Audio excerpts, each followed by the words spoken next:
Hello, EO Facebook.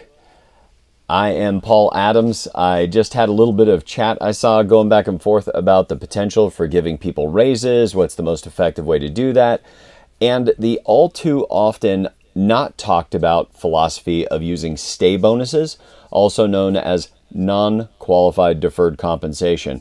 So I hope you'll excuse me today. I'm in a super relaxed format. I do want you to know this is at least an EO sweater from our EO Seattle chapter kickoff a few years back. I happen to be camping right now with the family and just decided I would give a try doing one of these videos from the road. I don't have my audio or video engineers with me and doing my best to just see if I can launch it here from the RV. So I hope it's helpful to you. Give me just a second to get the switching set up so I can pull up what you can see so you can see me draw this out on my actual laptop. Let's see. Hit that and this, and we are going to be in business, and you're going to be able to see my screen right as we go.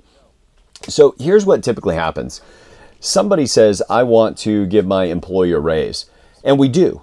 And let's say they're currently making, in this case, we're just going to use the example of you've got an employee making $100,000 a year, and you, caring about them, want them to do better, you're going to give them a bump this year by $5,000, which is great. You just gave them an extra $5,000. They feel a lot better. They love that you cared enough about them to do that. But what we simultaneously did every time we give somebody a dollar for dollar raise in their paycheck, we also effectively made them more valuable in the free market. Now, that's a great thing. Don't get me wrong. I'm not besmirching that we do that periodically. That's just normal. But what could be uncommon is to institute something that only has to be executed. You don't have to own any financial products to do this. You just have to execute the legal documents with an attorney to affect this outcome. It doesn't go through the 401k. There is zero discrimination testing. You can do it for any employee you want and not do it for all the rest. Because oftentimes we really want to retain people, and things like 401k doesn't really keep around an employee for the long term. You offer it because you need to. It's the minimum standard, but it's not what keeps somebody around. These stay bonuses, also known more complexly as non-qualified deferred compensation, can keep people around. Let me explain it in the most simplest terms I can, both in the way it functionally works and what happens psychologically for your employee that makes them feel even more valuable.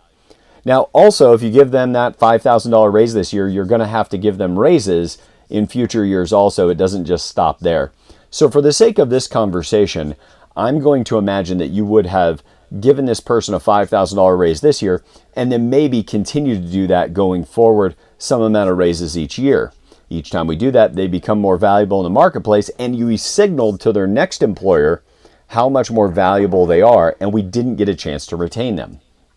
So if we think about this as a 5-year window, there's 1 year, 2 years, 3 years, 4 years, and of course 5 years.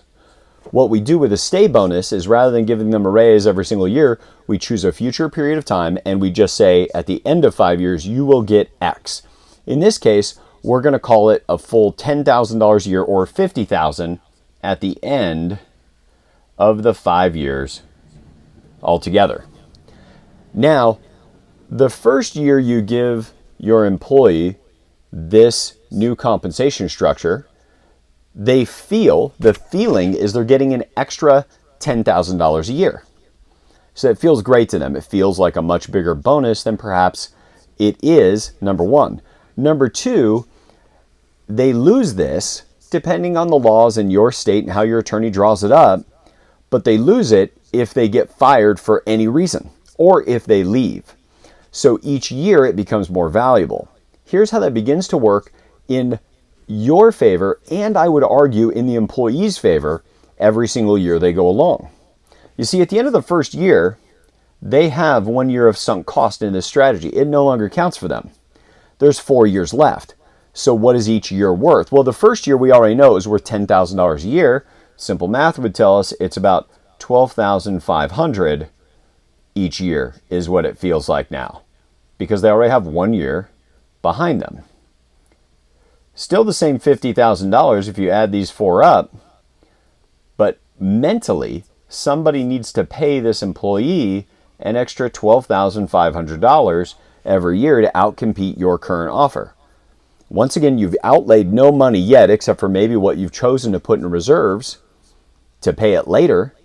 It's cost you zero money, and you've already gotten a delighted employee who loves that you care this much about them. And after 1 year, it feels to them like they've got another pay raise psychologically in what it would take to recruit them away. Well, what happens when there's 3 years left? Then each of those numbers feels larger. It feels like about 16,000 and some change a year. What happens when you get with just 2 years left? Well, now it no longer feels like 12,500. It feels like an extra 25,000 a year. And what's the evidence of that? Well, if they were going to be attracted away or recruited by another company, that other company would need to pay them $25,000 more a year than they're currently making the regular salary. But here is the magic, is that to another employer, that deferred compensation doesn't feel like real compensation, and thereby it's more difficult for the next employer to just instantly say, oh yeah, their HR department's not going to be able to simply say, oh, we pay them 127 because they're currently making 100 and they've got a deferred comp program that you can kind of see how the complexity increases in somebody else hiring them away. So let's follow it to its logical conclusion. When they have 1 year left, because they've already worked 4 years for you, that year feels like an extra $50K of compensation. Now think about that last year's 4 and year 5, how much more that employee really tries their darndest to bring the greatest amount of value to your company. Goes out of their way to make sure that they're valuable, because the last thing in the world they want to do is get terminated that last year. Last but not least, about 3 to 6 months ahead of that $50,000 being able to drop on them, which goes as one additional payment in their paycheck, so fully tax deductible to the employer the year that it's paid out.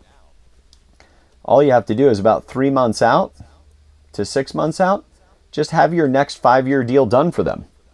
In all likelihood, it'll increase retention for those employees and put you in a better position with every employee over time, giving them deferred compensation, encouraging them to stick around, which would also work if you had the death of a partner, if you passed away, if you were disabled, all the things that can scare key employees away. You've now created an incentive structure that not only keeps them with you, but keeps them committed to the business remaining successful.